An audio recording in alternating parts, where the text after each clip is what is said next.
Daman Kushal, welcome to my YouTube channel Sarthak, जिसके अंदर हम कवर कर रहे हैं करंट अफेयर्स। और हम पहुंच चुके हैं लेसन 15 पर। तो लेसन 14 तक हमने यहाँ पर क्या क्या कवर कर लिया है। तो जैसे कि मैंने आपको ओवरव्यू के अंदर बताया था, जितने भी मिलिट्री एक्सरसाइजेज हैं, जिसके अलावा इंटरनेशनल बॉडीज़ की जो रिपोर्ट्स हैं, इसके अलावा जितने भी इंटरनेशनल या नेशनल लेवल पे जो भी पर्सनल बेस्ड यहाँ पर न्यूज़ हुई हैं, पर्सनैलिटी बेस्ड जो भी न्यूज़ हुई हैं, जो भी इवेंट्स वगैरह हुए हैं, तो वो सब हमने वहाँ पर कवर कर लिया है। तो 1 जनवरी 2019 से लेके 5 अप्रैल 2019 तक का जितना भी करंट अफेयर का मैटर था, तो वो अब तक के जितने 14 लेसन हमने देखे हैं, उन सब के अंदर हम कवर कर चुके हैं।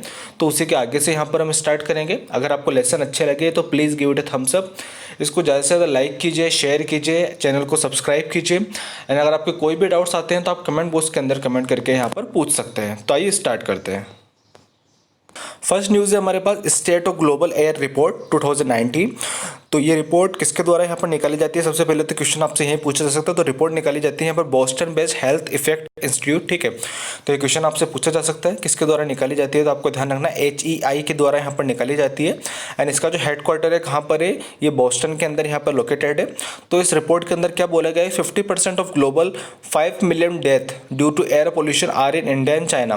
तो मतलब ऑल ओवर जो वर्ल्ड के अंदर लगभग जितनी भी डेथ होती है, ठीक है, तो उसका 50%, ठीक है, मतलब लगभग 50%, मतलब आधी जो डेथ होती है ओनली 2 कंट्रीज़ के अंदर होती है। और वो 2 कंट्रीज़ कौन कौन सी? India and China. चाइना का भी आपने एक बार नाम सुना होगा, बीजिंग जो इनकी कैपिटल है, वो भी गैस चैम्बर यहाँ पर बन गया था। वहाँ भी काफ़ी ज़्यादा यहाँ पर जो पॉल्यूशन लेवल है वो काफ़ी ज़्यादा बढ़ गया था। लेकिन उन्होंने वहाँ पर अपनी टेक्नोलॉजी के द्वारा एंड काफ़ी ज़्यादा जो अपने साइंस एंड के द्वारा वहाँ पर उन्होंने उसको टैकल कर लिया था। लेकिन हम उसको टैकल कर यहाँ पर नहीं पा रहे हैं। एंड चाइना के लिए काफ़ी ज़्यादा यहाँ पर ईजी हो जाता है, क्योंकि वहाँ पर कम्युनिस्ट सरकार है। तो वहाँ पर उन्हें ना कोर्ट के रूल्स मानने होते हैं, ना ही लोगों के बारे में इतना सोचना होता है। वो जो चाहे वैसा काम कर सकते हैं। लेकिन इंडिया के अंदर डेमोक्रेसी है, तो कोई भी काम करें तो भी 10 लोग आगे आ जाते हैं। कभी कोई PIL फाइल हो जाती है, कभी कुछ हो जाता है कि ऐसा कर रहे हैं, इससे लोगों को तकलीफ हो रही है। OD1 के मामले भी आपने सुना होगा, चाहे OD1 कितना भी अच्छा है, लेकिन उससे लोगों को वो तकलीफ होती ही है, ठीक है। तो आपको ध्यान रखना है पॉइंट कि 50% जो ग्लोबल डेथ है 5 मिलियन की, वो इंडिया एंड चाइना के अंदर होती है। रिपोर्ट निकाली जाती है हेल्थ इफेक्ट इंस्टीट्यूट के द्वारा। नेक्स्ट है हमारे पास our 1.2 million died early due to exposure to unsafe air in 2017। और इंडिया के अंदर जो डेथ देखी जाए वो कितनी हुई है यहाँ पर? 1.2 million. 1.2 million in the sense 12 lakh लोग यहाँ पर मरे हैं, ठीक है। 12 लाख जो पर्सन है वो आप कितना ज़्यादा यहाँ पर देख सकते हैं। ऑल ओवर जो वर्ल्ड है उसके अंदर कोरोना की वजह से कितनी डेथ हुई है? अभी लगभग 4 लाख समथिंग हुई है। और इंडिया के अंदर लगभग कितने लोग यहाँ पर अनसेफ एयर की वजह से मरे? तो लगभग 12 लाख यहाँ पर लोग मर चुके हैं, ठीक है। तो ये पॉइंट आपको ध्यान रखना है कि वही जैसे मैंने आपको बताया था कि कोरोना तो नाम से बदनाम है, असली गंद तो कोई और मचा रहा है। तो एयर पोल्यूशन की वजह से कितने ज़्यादा लोग मर रहे हैं यहाँ पर आप देख सकते हैं। नेक्स्ट है हमारे पास यहाँ पर इसका हेडक्वार्टर कहाँ, मैंने आपको बताया बोस्टन मैसाचुसेट्स US के अंदर है, ठीक है। तो ये सारे पॉइंट्स है जो आपको याद रखने हैं। आपसे क्वेश्चन पूछा जा सकता है कि कितने डेथ होती है यहाँ पर, किसके द्वारा रिपोर्ट निकाली जाती है, इसका हेडक्वार्टर कहाँ पर है, इसके अलावा कौन कौन सी कंट्रीज़ के अंदर यहाँ पर सबसे ज़्यादा यहाँ पर डेथ होती है। नेक्स्ट न्यूज़ है हमारे पास FATF से रिलेटेड। तो FATF का नाम आपने यहाँ पर बहुत बार नाम सुना होगा, फाइनेंशियल एक्शन टास्क फोर्स का, जिसके बारे में कहा जाता है कि अगर पाकिस्तान को जो ब्लैक लिस्ट करना, ग्रे लिस्ट करना, जो अब हर थोड़े दिन के अंदर न्यूज़ में आता है, तो उससे ये एसोसिएटेड। तो FATF यहाँ पर क्या है? FATF is an inter governmental organization. तो पहला क्वेश्चन यहीं से बनता है कि ये NGO कोई नहीं है, ये गवर्नमेंट के बीच में एक ऑर्गेनाइजेशन यहाँ पर बना हुआ है, जिसकी स्थापना की गई थी 1989 on the initiative of G7 countries, ठीक है। तो G7 कंट्रीज़ तो अभी कौन कौन सी हो गई हैं? G8 यहाँ पर जो कंट्रीज़ है ये यहाँ पर हो गई हैं। तो मेन बात आती है कि G7 कंट्रीज़ के अंदर कौन कौन सी कंट्रीज़ यहाँ पर है। तो आपको ध्यान रखना है Canada, France, Germany, Italy, Japan, UK, US। तो ये सारी कंट्रीज़ किसका पार्ट है? G7 कंट्रीज़ का यहाँ पर पार्ट है।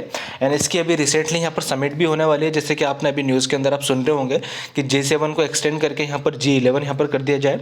एंड ये जो G7 है, पहले G7 नहीं था यहाँ पर, G8 था यहाँ पर, लेकिन रशिया को यहाँ पर बाहर निकाल दिया गया है। क्यों? क्योंकि रशिया ने जो क्रीमिया वाला जो पार्ट था वो उसको यहाँ पर हथिया लिया था। देन बाकी सारे देशों ने यहाँ पर एग्री करके रशिया को यहाँ से बाहर कर दिया है, ठीक है। तो आपको पॉइंट ध्यान रखना है, पहले ये G8 था, अब G7 है। एंड G7 से अब इसको G11 करने की बात करें तो चार कौन कौन सी कंट्रीज़ यहाँ पर इसको इंक्लूड करने की बात कर रहे हैं। सबसे पहले आता है ऑस्ट्रेलिया, ठीक है। तो ऑस्ट्रेलिया इंडिया का काफ़ी ज़्यादा अच्छा पार्टनर है। इसके अलावा ऑस्ट्रेलिया, इंडिया, और यूएस के साथ हम यहाँ पर क्वाड ग्रुप के अंदर भी हैं। ऑस्ट्रेलिया के अलावा यहाँ पर इंक्लूड करने की बात कर रहे हैं हमारे पास साउथ कोरिया को। साउथ कोरिया एंड यूएस के रिलेशन आप देख सकते हैं, क्योंकि किम जोंग उन से जो भी बात करनी होती है साउथ कोरिया की तरफ से, वो ट्रम्प साहब भी यहाँ पर करते हैं। इसके अलावा रशिया को पहले बाहर निकाल दिया गया था, लेकिन उसको वापस लेने की यहाँ पर बात चल रही है। हालांकि रशिया के नाम पे बाकी जितनी कंट्रीज है वो सारी एग्री नहीं कर रही हैं यहाँ पे, ठीक है। एंड रशिया भी बोल रहा है कि हमें एक लेवल प्लेइंग जो फील्ड है वो यहाँ पर मिलना चाहिए, मतलब सबकी इक्वल प्लेटफॉर्म यहाँ पर मिलना चाहिए। एंड लास्ट है हमारा कंट्री, हमारा भारत महान इंडिया, ठीक है। इन चारों कंट्रीज़ को मिला के यहाँ पर जो G7 का जो ग्रुप है उसको एक्सटेंड करने की यहाँ पर बात चल रही है। और इस साल जो G7 कंट्रीज़ की जो मीटिंग होने वाली है यूएस के अंदर होने वाली है, एंड इंडिया को यहाँ पर मीटिंग के अंदर बुलाया है। बेसिकली होता क्या है कि जिस भी कंट्री के अंदर यहाँ पर मीटिंग होती है तो उस कंट्री का जो हेड है उसको ये पावर होती है कि वो और भी देशों को यहाँ पर इन्वाइट कर सके। तो जो ट्रम्प है उन्होंने यहाँ पर किसको इन्वाइट किया है, मोदी जी को यहाँ पर इन्वाइट किया है, ठीक है। तो ये सारे पॉइंट्स आपको ध्यान रखने हैं। एंड इसके अलावा इसका बेसिकली काम क्या है, तो initiative of G7 countries to develop its policies to combat money laundering, तो मनी लॉन्ड्रिंग को कम करने का यहाँ पर काम करते हैं। And its headquartered at Paris, ठीक है। और इसका हेडक्वार्टर कहाँ पर है, तो पेरिस लंदन के इसका अंदर इसका हेडक्वार्टर है। And in 2001 it included terrorism finance also, ठीक है। तो टेररिज्म फाइनेंस को भी यहाँ पे इंक्लूड करती है। एंड इनकी लिस्ट होती है ब्लैक लिस्ट, ग्रे लिस्ट वगैरह। तो अगर उसके अंदर किसी कंट्री को यहाँ पर डाल दिया जाता है, जैसे अभी ब्लैक लिस्ट के अंदर कौन कौन सी कंट्रीज़ है, ईरान है, ईरान के अलावा जो नॉर्थ कोरिया है वो यहाँ पर इसका पार्ट है। देन उसके अंदर होता है क्या है कि काफ़ी ज़्यादा सैंक्शंस यहाँ पे लग जाते हैं, उनको काफ़ी ज़्यादा लोन मिलने में काफ़ी दिक्कत आती है, काफ़ी क्या मतलब बहुत ज़्यादा दिक्कत आती है, उनको कहीं से भी लोन नहीं मिल पाता है। इसके अलावा सैंक्शंस लग जाते हैं तो वो बाकी देशों के साथ भी यहाँ पर जो अपना रेगुलर ट्रेड है वो भी यहाँ पर नहीं कर सकते हैं, ठीक है। तो आपको ध्यान रखना है जो ये फाइनेंशियल एक्शन टास्क फोर्स है किसके द्वारा यहाँ पर बनाई गई थी, कब बनाई गई थी, किस किस फील्ड के अंदर ये काम करती है, एंड इसका हेडक्वार्टर कहाँ पर है, ठीक है। नेक्स्ट न्यूज़ है हमारे पास केरला से रिलेटेड। तो केरला के अंदर अभी यहाँ पर फाउंड की गई है जंपिंग स्पाइडर। तो जंपिंग स्पाइडर आपसे पूछा जा सकता है किस स्टेट के अंदर फाइंड की गई है, क्योंकि ये फर्स्ट टाइम इंडिया के अंदर यहाँ पर फाउंड की गई है। इससे पहले ऐसी स्पीसीज इंडिया के अंदर यहाँ पर नहीं मिलती थी, ठीक है। तो आपको ध्यान रखना है केरला के अंदर जंपिंग स्पाइडर यहाँ पर फाउंड की गई है। एंड केरला के अंदर हम देख सकते हैं काफ़ी ज़्यादा वहाँ पर बायोडाइवर्सिटी है, क्योंकि ऐसे पार्ट ऑफ वेस्टर्न घाट्स, ठीक है। तो वेस्टर्न घाट्स से कोई भी पार्ट आ जाता है तो उन सारे स्टेट्स के अंदर काफ़ी ज़्यादा यहाँ पर बायोडाइवर्सिटी है, ठीक है। तो ये सारे जो पॉइंट्स आपको ध्यान रखना है। इसके अलावा केरला के बारे में आपने केरला की जो फ्लड्स आए थे तो वहाँ पर जो गार्डगिल जो कमेटी बनी थी उन्होंने आपको काफ़ी रिकमेंडेशन दी थी कि केरला के अंदर जो काफ़ी जो डेवलपमेंट्स वगैरह काफ़ी हो रहा है, तो उस वजह से क्या नेचर एंड जो इन्वायरमेंट है उनको काफ़ी ज़्यादा यहाँ पर जो खतरा है वो इन द सेंस ओपन हो रहा है। इसकी वजह से जो वाटर होल्डिंग कैपेसिटी है जो लैंड की वो यहाँ पर बहुत ज़्यादा कम हो रही है। इसलिए आपने देखा होगा 1-2 साल पहले केरला के अंदर कितनी ज़्यादा भयानक बाढ़ यहाँ पर आई थी, ठीक है। तो यहाँ पर बायोडाइवर्सिटी बहुत ज़्यादा है। अगर कोई भी ऐसा क्वेश्चन आता है कि ये चीज़ कहाँ मिली है इंडिया के अंदर, देन आप आंख बंद करके वेस्टर्न घाट से रिलेटेड कोई भी आसपास का एरिया वहाँ पर उसको मार्क कर सकते हो। वेस्टर्न घाट्स हो जाएगा या फिर नॉर्थ ईस्ट हो जाएगा। नॉर्थ ईस्ट के अंदर भी काफ़ी ज़्यादा यहाँ पर बायोडाइवर्सिटी हमारे पास पाई जाती है, ठीक है। तो ये पॉइंट आपको ध्यान रखना है कि केरला के अंदर जंपिंग स्पाइडर यहाँ पर फाउंड की गई है। नेक्स्ट न्यूज़ है हमारे पास 7 अप्रैल से रिलेटेड। तो 7 अप्रैल यहाँ पर क्या सेलिब्रेट किया जाता है, तो 7 April is celebrated as the world health day, ठीक है। जैसे कि मैंने आपको बताया था कि WHO के द्वारा यहाँ पर ये दिवस मनाया जाता है। एंड इसकी थीम क्या है, हेल्थ फॉर ऑल, मतलब जो हेल्थ सर्विसेज है वो हमें यहाँ पर पूरी देनी है। ये थीम है 2019 की, ठीक है। तो ये पॉइंट आपको ध्यान रखना है कि 2019 तक कोरोना नहीं आया था, तो 2020 के अंदर कोरोना से रिलेटेड बहुत सारी जो न्यूज़ होंगी वो भी काफ़ी ज़्यादा यहाँ पर इंपॉर्टेंट हो जाएंगी, ठीक है। तो सारे पॉइंट्स आपको ध्यान रखने हैं। यानी किसके द्वारा सेलिब्रेट किया जाता है, किसके द्वारा ऑब्जर्व किया जाता है डे, तो वर्ल्ड हेल्थ ऑर्गेनाइजेशन के द्वारा यहाँ पर जो ये डे है ये ऑब्जर्व किया जाता है।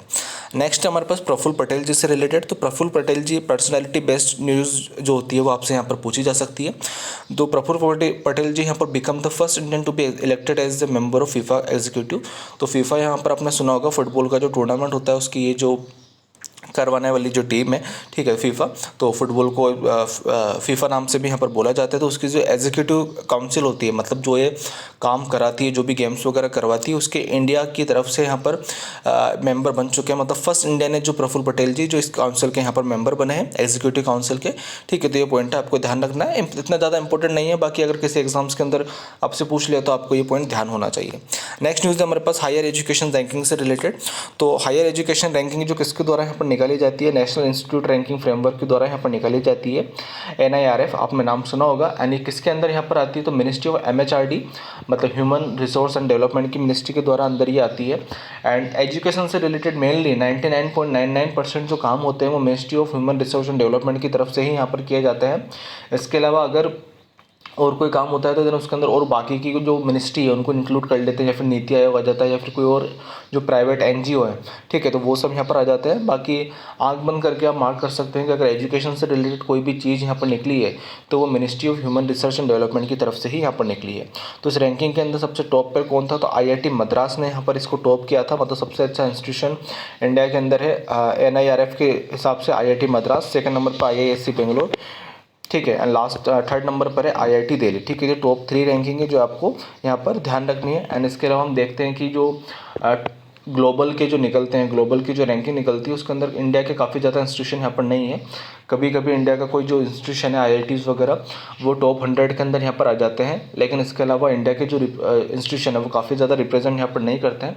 उसी को देखते हुए पहले जो यहाँ पर UGC जो बॉडी है, ठीक है, आपने नाम सुना होगा UGC के नॉर्म्स वगैरह, UGC के हिसाब से सब यहाँ पर काम चलता है, तो उसको यहाँ पर ख़त्म करके जो नई बॉडी है HEFA वो यहाँ पर लेके आ रहे हैं, ठीक है। मुझे एग्जैक्टली नाम याद नहीं है, HEFA समथिंग कुछ, हायर एजुकेशन फंड वगैरह कुछ ऐसे ही जो बॉडी है वो यहाँ पर बना रहे हैं, ठीक है। तो अब वो बॉडी UGC को यहाँ पर रिप्लेस करेगी और वो देखेगी कि आगे कैसे कैसे यहाँ पर काम लेके चलना है। इसके अलावा गवर्नमेंट ऑफ इंडिया ने एक जो स्कीम भी है वो यहाँ पर चला रखी है, इंस्टीट्यूट ऑफ एमिनेंस, मतलब जो जितने अच्छे इंस्टीट्यूट हमें यहाँ पर बनाने हैं, इसके अलावा उनको लगभग 6 इंस्टीट्यूट यहाँ पर बनाने हैं, इंस्टीट्यूट को सेलेक्ट करना है, उनको ऑटोनॉमी देनी है, उनको यहाँ पर जो पावर्स है उनके यहाँ पर बढ़ानी है ताकि वो अच्छे से यहाँ पर काम कर सकें। एंड इसके अलावा जो ग्लोबल जो इंस्टीट्यूशन है उनकी रैंकिंग के अंदर भी हमारे जो इंस्टीट्यूशन है यहाँ पर आ सके, ठीक है। तो पॉइंट आपको ध्यान रखना है, higher education ranking by NIRF। Next news है हमारे पास हाईएस्ट गोल्ड रिजर्व को लेके। तो आपने बीच में सुना होगा यूपी के सोनभद्र के अंदर खबर निकली थी कि लगभग यहाँ पर 2500 से लेकर 3000 टन जो करीबन सोना मिला है। देन देखा गया था कि अगर इतना सोना इंडिया के पास आ जाता है, मतलब गवर्नमेंट उसको एक्वायर कर लेती है, तो इंडिया यहाँ पर 3rd लार्जेस्ट कंट्री बन जाएगा गोल्ड होल्डिंग के हिसाब से, ठीक है। लेकिन जब बाद में निकला 2-3 दिन बाद कि वो थोड़ा मिसपैच हो गया था वहाँ पर, लगभग 100 से 200 टन समथिंग जो गोल्ड है वही वहाँ पर निकला है। तो आपसे पूछा जा सकता है कि हाईएस्ट गोल्ड किसके पास है यहाँ पर, तो हाईएस्ट गोल्ड रिजर्व है अभी USA के पास। USA के बाद नंबर आता है जर्मनी का, जर्मनी के बाद IMF इंटरनेशनल मॉनेटरी फंड, जैसे कि मैंने आपको बताया था वो काफ़ी ज़्यादा करेंसीज अपने पास यहाँ पर रखता है एंड लोगों को यहाँ पर लोन भी देता है, तो उन्होंने अपने पास गोल्ड के रूप में भी यहाँ पर रखे हुई है, क्योंकि गोल्ड पे भी इंटरेस्ट आपको काफ़ी ज़्यादा मिलता है। देन आपने एक कॉन्सेप्ट से नाम सुना होगा रियल इन्फ्लेशन, या जो रियल रेट कितनी मिलती है। अगर आपको इंटरेस्ट जो रेट है वो मिल रहा है आपको 7% और इन्फ्लेशन है 10%, ठीक है, तो आपने 1 साल बाद जो आपको ब्याज मिलेगा 7% के हिसाब से, लेकिन 1 साल बाद महंगाई हो जाएगी 10%, तो आपका और 3% का नुकसान हो जाएगा, ठीक है। मतलब आप 3% और रेट आपको ज़्यादा देनी पड़ेगी।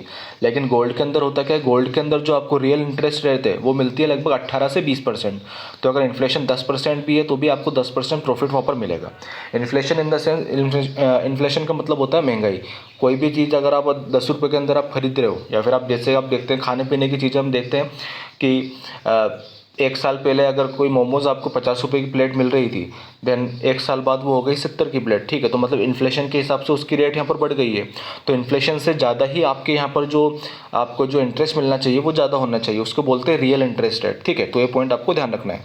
तो US, जर्मनी के बाद IMF के बाद इटली के बाद France, Russia, China, Switzerland, Japan, India, ठीक है। तो आप देख सकते हैं इंडिया हमारे कितने नंबर पर है, 4, 5, 6, 7, 8, 9, 10, 10th नंबर पर है इंडिया, मतलब टॉप 10 के अंदर यहाँ पर आया है इंडिया। ऐसे कोई 3rd नंबर पर यहाँ पर नहीं पहुँच गया है, ठीक है। तो ये पॉइंट आपको ध्यान रखना है कि हाईएस्ट गोल्ड रिजर्व किस किस के पास है। टॉप 5 आपको याद रखना है, इंडिया का भी आपको ध्यान रखना है कि इंडिया का यहाँ पर कहाँ पर है, इंडिया से ज़्यादा किस किस के पास है। नेक्स्ट न्यूज़ है हमारे पास कोन्याक डांस को रिलेटेड। तो कोन्याक डांस इतना ज़्यादा क्यों न्यूज़ में आ गया था, कि कोन्याक डांस यहाँ पर न्यूज़ में आया था क्योंकि जो नागा ट्राइबल वुमेन के द्वारा ये जो डांस है ये यहाँ पर सेलिब्रेट किया गया था, मतलब डांस किया गया था। इसको यहाँ पर Guinness book of world record के अंदर यहाँ पर इसकी एंट्री मिली थी। एंड ये जो प्रोग्राम है किसके द्वारा यहाँ पर ऑर्गेनाइज किया गया था, so the program was organize at Mon कहाँ पर, नागालैंड के अंदर ये यहाँ पर जगह वहाँ पर सेलिब्रेट किया गया था ड्यूरिंग द ओलोंग मोन्यू फेस्टिवल, ठीक है। तो आपसे क्वेश्चन पूछा जा सकता है कि कोन्याक डांस कहाँ का है, किसके द्वारा किया जाता है। तो कोन्याक डांस नागालैंड का है, नागा ट्राइब के द्वारा किया जाता है। Guinness book of world record यहाँ पर इनको मिला था। किसके द्वारा ऑर्गेनाइज कराया गया था, तो मोन के द्वारा यहाँ पर कराया गया था। किस फेस्टिवल के दौरान कराया गया था, तो ओइलिंग मोन्यू फेस्टिवल के द्वारा यहाँ पर कराया गया था, के दौरान यहाँ पर कराया गया था। तो ठीक है, तो बहुत सारे पॉइंट्स यहाँ पर आपसे निकल जाते हैं। Of the Konyak tribe which is celebrated every year in the first week of April to welcome the spring, मतलब स्प्रिंग को जो सावन आता है, ठीक है, तो उसको वेलकम करने के लिए यहाँ पर हर साल अप्रैल के फर्स्ट वीक के अंदर ये जो प्रोग्राम है यहाँ पर सेलिब्रेट किया जाता है। देन कोनिक यहाँ पर क्या है, तो conic is one of the 16 Naga tribe and people of this community live mainly in the मोन डिस्ट्रिक्ट ऑफ नागालैंड। ठीक है, तो नागालैंड के अंदर जो मोन डिस्ट्रिक्ट है तो वहाँ पर ये जो लोग हैं यहाँ पर रहते हैं एंड मेनली जो वहाँ पर 16 नागा ट्राइब है। ठीक है, तो उनमें से कोनिक यहाँ पर एक है। ठीक है, तो आपसे पूछा जा सकता है कि कहाँ कहाँ पर सिचुएटेड है, प्रोग्राम कब हुआ था, कब नहीं हुआ था, किसके द्वारा कंडक्ट कराया गया था एंड ये इतना ज़्यादा यहाँ पर न्यूज़ में क्यों है। ठीक है, तो ये समथिंग आपको 35 से 36 हज़ार महिलाओं ने एक साथ मिलकर यहाँ पर जो इनका ट्रेडिशनल डांस है कोनिक डांस वो यहाँ पर परफॉर्म किया था, तो उसको देखते हुए यहाँ पर जो इनका वर्ल्ड रिकॉर्ड है वो यहाँ पर बन गया था। ठीक है, तो ये क्वेश्चन आपसे पूछा जा सकता है, आपको पॉइंट यहाँ पर ध्यान रखना है। नेक्स्ट न्यूज़ है हमारे पास इंडिया एंड श्रीलंका से रिलेटेड। तो India and Sri Lanka agreed to increase cooperation in security and defence span several areas. तो जैसा कि मैंने आपको बताया था कि चाइना की जो थ्योरी चलती है स्ट्रिंग ऑफ पल्स थ्योरी, मतलब मोतियों की जो माला होती है, तो उसी हिसाब से मोतियों की माला इन द सेंस कैसे कि माला भी है, मतलब आप मोतियों की माला पहन रहे थे ना, आपके गले के अंदर कुछ ना कुछ तो फंदे जैसा रहेगा, लेकिन वो किसका रहेगा, मोतियों का रहेगा। मतलब एक ऐसे कीमती फंदा आप उसको यहाँ पर बोल सकते हैं। तो कीमती फंडा यहाँ पर किसको यहाँ पर बोला जा रहा है, जो चाइना की पॉलिसी चलती है वन बेल्ट वन रोड की, जो इंडिया की तरफ से चारों और इंडिया को यहाँ पर कवर कर रहा है, अपने यहाँ पर पोर्ट्स बना रहा है एंड इंडिया को सर्कुलर कर रहा है पूरा। इसके अलावा पीओके से भी यहाँ पर निकल रहा है, अपने जो ट्रेड वगैरह के लिए फैसिलिटेट करने के लिए वगैरह से हाईवे रेलवे वगैरह जो सब बनवा रहा है, जो भी वाटरवेज वगैरह वो बनवा रहा है, तो उस पॉलिसी को यहाँ पर बोला जाता है। श्रीलंका के अंदर भी उन्होंने यहाँ पर जो हम्बनटोटा पोर्ट है उसको यहाँ पर एक्वायर कर लिया है 100 साल के लिए। एंड चाइना की जो पॉलिसी है वो आपको ध्यान रखने की, सबसे पहले तो चाइना आपको लोन देती है यहाँ पर कि आप ऐसे ऐसे यहाँ पर काम कीजिए, हम आपको इतना लोन दे देंगे, आपका ऐसे ऐसे काम हो जाएगा, आपकी इतनी इनकम हो जाएगी। ठीक है, जैसे कि आपने सुना होगा MLM वाला, मल्टी लेवल मार्केटिंग के अंदर जो होता है कि आप सिर्फ एक लोगों को लीजिए, उसके बाद 2 लोगों को जोड़ना, उसके बाद आपके ऐसे पैसे हो जाएंगे, 4 साल बाद आप फ्री। लेकिन होता क्या है आप सबको पता है। देन अब क्या हो रहा है यहाँ पर चाइना के अंदर, तो चाइना ने क्या किया, श्रीलंका को पहले लोन दे दिया, श्रीलंका का आप एयरपोर्ट वगैरह बना लीजिए, यहाँ से आपका ऐसे ऐसे काम होगा, आपके यहाँ पर पोर्ट्स आ जाएंगे, तो आप टैक्स से काफ़ी ज़्यादा पैसा मिलेगा, उसमें से आप इतने इतने रुपये हमें दे दिया करना। लेकिन जैसा सोचा था वैसा हुआ नहीं। अब चाइना तो अपना टैक्स मांगेगा, तो चाइना ने क्या किया, जो वो पोर्ट बनाया था उसको 99 ईयर्स के लिए अपने खुद के पास लीज पे ले लिया है, मतलब किराए पे ले लिया है। अब 99 साल तक जो पैसे देने थे उसकी एवज के अंदर चाइना ने वहाँ का जो थोड़ा पार्ट था वो यहाँ पर ले लिया। अब चाइना खुद उसको यहाँ पर यूज़ कर रहा है, तो इंडिया एंड श्रीलंका को भी यहाँ पर यूज़ करना है उसको, ताकि इंडिया भी यहाँ पर काफ़ी ज़्यादा अपना पैसा लगा के कुछ चीज़ यहाँ पर खरीद सके। जैसे कि हमने जो चाहबार पोर्ट बनवाया है पैसे लगा के, ठीक है, तो उससे क्या होता है, इंडिया की एक सिक्योरिटी भी यहाँ पर बनी रहती है एंड जो चाइना की जो स्ट्रिंग ऑफ पल्स वाली पॉलिसी है उसको भी हम यहाँ पर टैकल कर सकते हैं। तो इंडिया एंड श्रीलंका ने काफ़ी ज़्यादा अपना जो डिफेंस के अंदर कोऑपरेशन है वो यहाँ पर बढ़ाया है, जैसे कि आप देख सकते हैं सेवरल एरियाज़ के अंदर। तो आपसे क्वेश्चन पूछा जा सकता है कि किस किस कंट्रीज़ के बीच में भी ये इंक्रीज़ हुआ है, तो मेनली जितने भी नेबरिंग कंट्रीज उन सबके साथ हम इंक्रीज़ कर रहे हैं, बाकी श्रीलंका यहाँ पर थोड़ा ज़्यादा इंपॉर्टेंट हो जाता है। नेक्स्ट न्यूज़ है हमारे पास प्रधानमंत्री मोदी जी से रिलेटेड। तो जैसे कि मैंने आपको लास्ट लेसन के अंदर बताया था कि प्रधानमंत्री मोदी जी को काफ़ी अवार्ड्स यहाँ पर मिले हुए हैं, ठीक है, तो उसके बाद यहाँ पर क्योंकि मैं आपको भी 1 साल बाद पढ़ा रहा हूँ तो मैंने आपको पहले ही बता दिए थे कि यही अवार्ड यहाँ पर मिले हुए हैं। लेकिन अब हम अप्रैल के अंदर जब यहाँ पर कवर कर रहे हैं तो अप्रैल के अंदर कौन कौन से अवार्ड मिले थे मोदी जी को 2019 के अंदर। तो prime minister Narendra Modi got order of the Holi epistle Andrew the first award from the Russia. तो रशिया की तरफ से मोदी जी को यहाँ पर सम्मान किया गया था, जो रशिया का जो हाईएस्ट सिविलियन जो ऑनर है होली एपिस्टल एंड्रयू, ठीक है, तो ये यहाँ पर मोदी जी को यहाँ पर दिया गया था। एंड बेसिकली आपसे क्वेश्चन किन तरीके से पूछा जा सकता है, आपको नाम देके पूछा जा सकता है कि किन किन कंट्रीज़ ने मोदी जी को यहाँ पर सम्मान दिया है। पहला पार्ट तो ये हो जाएगा। इसके अलावा आपसे पूछा जा सकता है कि आपको अवार्ड्स के नाम यहाँ पर देते हैं, साथ में कंट्रीज़ के नाम यहाँ पर आपको देते हैं, ठीक है। देन आपसे मैच द फॉलोइंग करने के लिए पूछ ले कि किस कंट्री की तरफ से कौन सा अवार्ड यहाँ पर दिया गया था। इसके अलावा आपसे ऑर्डर भी पूछा जा सकता है, अगर क्वेश्चन को थोड़ा टफ बनाना हुआ तो आपसे ऑर्डर भी पूछा जा सकता है कि सबसे पहले कौन सा अवार्ड मिला था, सबसे बाद के अंदर कौन सा अवार्ड मिला था, ठीक है। तो ये सारे जो पॉइंट्स हैं मैं धीरे धीरे करके जैसे हम कवर कर रहे हैं, मैंने आपको बता तो दिया था कि किन किन कंट्रीज़ की तरफ से मोदी जी को अवार्ड मिला है। Saudi, Afghanistan, Palestine, UAE, Russia, Maldives की तरफ से यहाँ पर सबसे पहले यहाँ पर अवार्ड मिला है। तो लास्ट लेसन के अंदर मैंने आपको बताया UAE की तरफ से अवार्ड मिला था, तो अब किसकी तरफ से मिला है, रशिया की तरफ से मिला है, ठीक है। तो आपको मतलब 2-3 यहाँ पर जो ऑर्डर है वो यहाँ पर आपको याद रखना है, ताकि आप जो ऑप्शन है उनको यहाँ पर एलिमिनेट करके अपना जो सही आंसर है उसको यहाँ पर मार्क कर सको। नेक्स्ट न्यूज़ है हमारे पास ग्रीस से रिलेटेड। तो Greece is also joining belt and road initiative, जैसा कि मैंने अभी आपको ऊपर बताया श्रीलंका से रिलेटेड न्यूज़ के अंदर कि चाइना की जो पॉलिसी है उसको यहाँ पर काफ़ी ज़्यादा जो देश है यहाँ पर सपोर्ट कर रहे हैं, क्योंकि ऐसे जो गैप देखे हम इकोनॉमी के अंदर वो काफ़ी ज़्यादा यहाँ पर वाइड है। फर्स्ट नंबर पर जो इकोनॉमी है वो है चाइना USA की $21 ट्रिलियन समथिंग। उसके बाद आती है चाइना की 14 ट्रिलियन डॉलर समथिंग, उसके बाद 5, 5.5, लगभग 4, 4.5 इतनी चलती है। उसके बाद इंडिया की आती है लगभग 3 ट्रिलियन डॉलर की, ठीक है। तो जो गैप है, इसके बाद जो बाकी की जो कंट्रीज आती है 193 जो कंट्रीज है, उनकी जीडीपी काफ़ी ज़्यादा यहाँ पर कम है। एंड चाइना का जो one belt one road initiative है उसको ज्वाइन करने का क्या, क्योंकि सारा पैसा तो चाइना लगा रहा है, ठीक है। तो बाकी कंट्रीज़ के लिए ट्रेड फैसिलिट करने का काफ़ी ज़्यादा यहाँ पर फ़ायदा होगा, फ़ायदा इंडिया का भी होता, ठीक है। लेकिन अगर कब होता, जब वो इंडिया की जो टेरिटरी है पीओके उससे यहाँ पर नहीं निकल रहा होता। अगर इंडिया उसको यहाँ पर मान लेता है, देन इंडिया ऑफिशियली इसको ये बात को रिकॉग्नाइज कर लेगा कि वो जो पार्ट है वो किसका है, पाकिस्तान का है। लेकिन ऐसा हम नहीं चाहते हैं, ठीक है। जो इंडिया की सॉवरेनिटी है, जो भी इंटीग्रल जो टेरिटोरियल इंटीग्रिटी है, तो इंडिया यहाँ पर उसको मेंटेन करना चाहता है, तो इंडिया ने उसको यहाँ पर ज्वाइन नहीं किया है। तो उसी कड़ी के अंदर ग्रीस ने भी यहाँ पर जो बेल्ट एंड रोड इनिशिएटिव था चाइना का, उसको यहाँ पर ज्वाइन कर लिया है। नेक्स्ट न्यूज़ हमारे पास यूए से रिलेटेड। तो यूए ने यहाँ पर अनाउंस किया है India as guest of honour in country at Abu Dhabi international book fair 2019। तो आबू धाबी के अंदर यहाँ पर 2019 का जो बुक फेयर हुआ था उसके अंदर इंडिया को यहाँ पर ऐसे चीफ गेस्ट यहाँ पर बुलाया गया था यूएई के द्वारा। तो आपसे पूछा जा सकता है कि कहाँ पर ये हुआ था एंड चीफ गेस्ट यहाँ पर कौन था, तो इंडिया था यहाँ पर। एंड आबू धाबी कहाँ पर, यूएई के अंदर कहाँ पर हुआ था, तो आबू धाबी के अंदर यहाँ पर जो इंटरनेशनल बुक फेयर है यहाँ पर ये हुआ था। नेक्स्ट न्यूज़ है हमारे पास, और ये आज की हमारी लास्ट न्यूज़ है, इजराइल। तो इजराइल ने यहाँ पर unveiled 3D printing of heart. तो 3D प्रिंटिंग यहाँ पर काफ़ी ज़्यादा जो टर्म है आपने बहुत बार सुना होगा कि 3D प्रिंटिंग से हम यहाँ पर क्या क्या काम यहाँ पर कर सकते हैं, क्या क्या चीज़ें यहाँ पर बना सकते हैं। तो जो एक हार्ट ट्रांसप्लांट होता है, ठीक है, तो उसको भी इजराइल ने यहाँ पर अपने यहाँ जो टेक्नोलॉजी है उसको डेवलप करके यहाँ पर हार्ट की भी यहाँ पर जो 3D प्रिंटिंग है वो यहाँ पर निकाली गई है, ठीक है। तो ये पॉइंट आपको ध्यान रखना है, आपसे क्वेश्चन पूछा जा सकता है।